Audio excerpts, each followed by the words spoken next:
تو آپ نے فرمایا نہیں، تو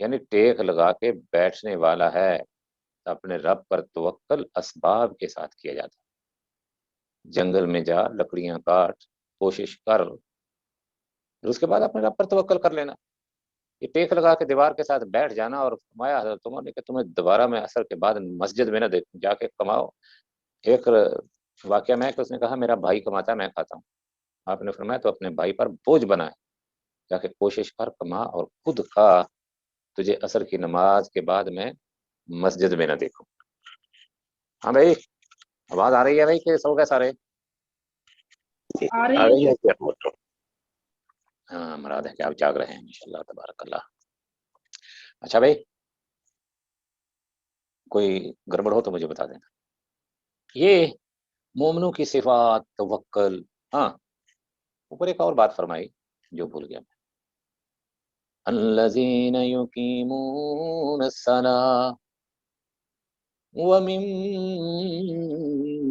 رزقناهم ينفقون، الذین یقیمون الصلاۃ ومما رزقناهم ينفقون۔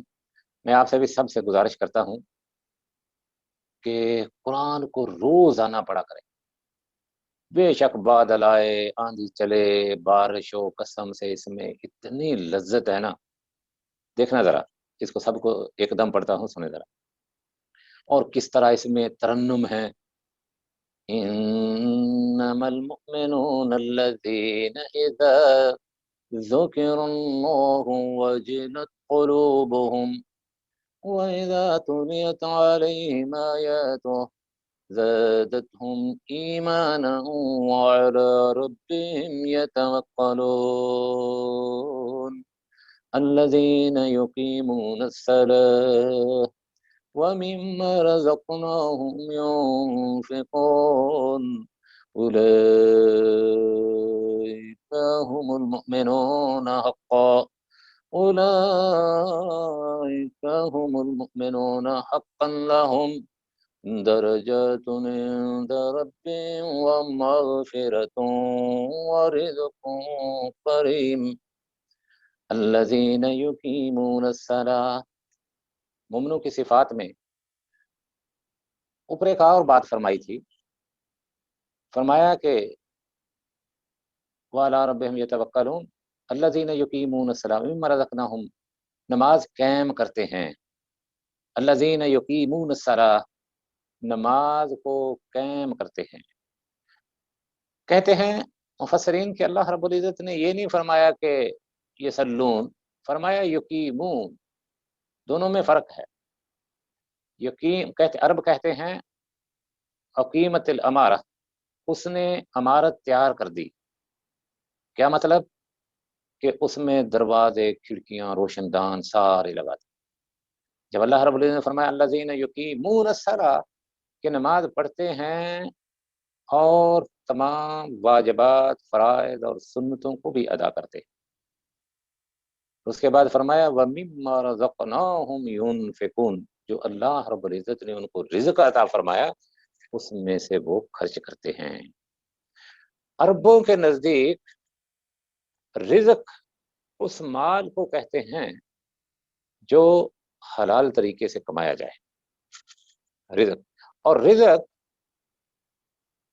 صرف یہ کھانے پینے والی اشیاء کو نہیں، عرب کہتے ہیں، کبھی جو بیسٹ فرینڈ ہوں، ربی رزقنی ولد، اللہ نے مجھے بیٹا دیا ہے، اولاد کو بھی رزق کہتے ہیں۔ ربی رزقنی بنت، اللہ نے مجھے بیٹی دی ہے۔ یہ مراد جس طرح وہ اپنی بیٹی پر یا بیٹے پر فخر کر رہا ہے اور اللہ کی نعمتوں کا تذکرہ کر رہا ہے، اور وہ سمجھتا ہے کہ جو اللہ نے مجھے اولاد دی ہے یہ میری ہے، اسی طرح وہ رزق بھی اس پر فخر کرے گا جو اس نے اپنے ہاتھوں سے کمایا ہے۔ قطعاً اس کو رزق رزق نہیں کہتے جو رشوت سے کمایا ہو، وہ رزق نہیں جو سود سے کمائی آئی ہو، یہ حرام ہے۔ رزق حلال کمائی کو کہتے ہیں۔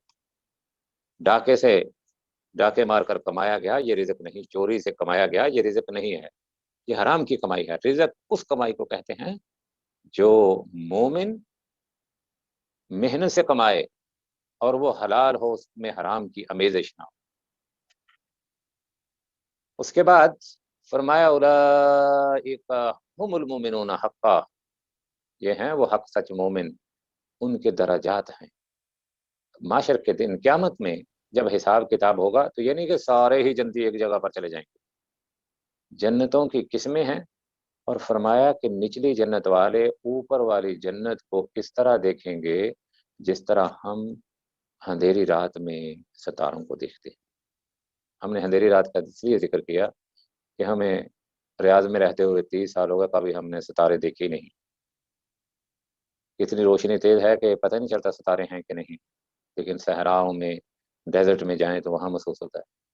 جس طرح ہم ستاروں کو دیکھتے ہیں نا، اسی طرح نچلی جنت والے اوپر والے جنت والوں کو دیکھیں گے اور وہ سوچا کریں گے کہ ہمارے اوپر بھی ایک مخلوق رہتی ہے۔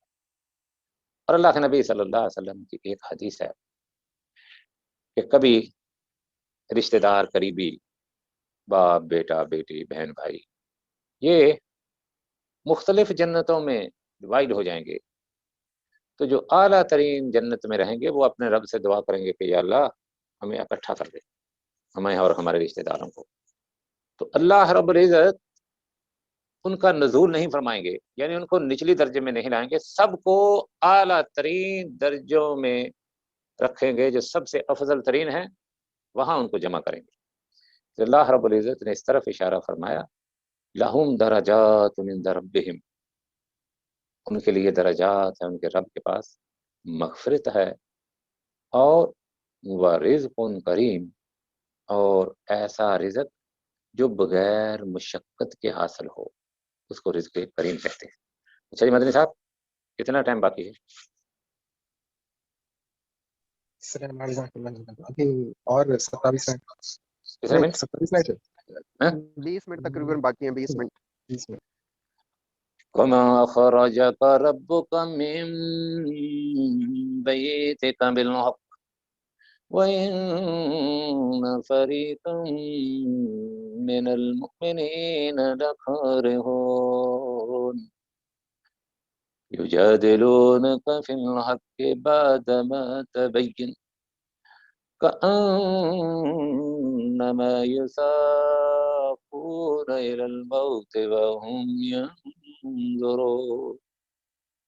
جس طرح تیرے رب نے تجھے تیرے گھر سے نکالا حق کو سچ کے ساتھ، وَإِنَّ فَرِيقًا مِّنَ الْمُؤْمِنِينَ لَكَارِهُونَ، بے شک مومنوں کا ایک فریق اس بات کو ناپسند کرتا تھا، یجادلونک فی الحق بعدما تبین، حق کو واضح ہو جانے کے باوجود وہ میرے محبوب تو اسے مناقشہ کر رہے تھے، کأنما یساقون الی الموت وهم ینظرون، کأنما یساقون الی الموت، کہ جس طرح ان کو موت کی طرف دھکیلا جا رہا ہے، اس کے باوجود کہ وہ موت کو اپنے سامنے دیکھ رہے ہیں۔ یہ نازل ہوئی آیت سورۃ بدر کے بارے میں۔ سورت یہ آیت نازل ہوئی جنگ بدر کے بارے میں۔ بدر، جنگ بدر کو جنگ بدر اس لیے کہتے ہیں کہ وہ بدر کے مقام پر ہوئی جو مدینہ سے قریب ہے، اور یہ حق و باطل کی سب سے پہلی جنگ۔ میں نے عربی میں ایک لکھا تھا مضمون چھوٹا سا، معرکۃ الکبریٰ بین الحق والباطل، حق اور باطل کے درمیان جو انسانیت کی تاریخ میں سب سے بڑی جنگ ہوئی ہے وہ جنگ بدر ہے۔ یہ آپ سب سے سوال ہے، بتائیں بھائی کہ اس کو سب سے بڑی جنگ کیوں کہتے ہیں؟ اب ہر ایک کو جواب دینا بھائی، سونا نہیں۔ معرکۃ الکبریٰ بین الحق والباطل، اس کو تاریخ نے انسانیت کی سب سے بڑی جنگ قرار دی ہے۔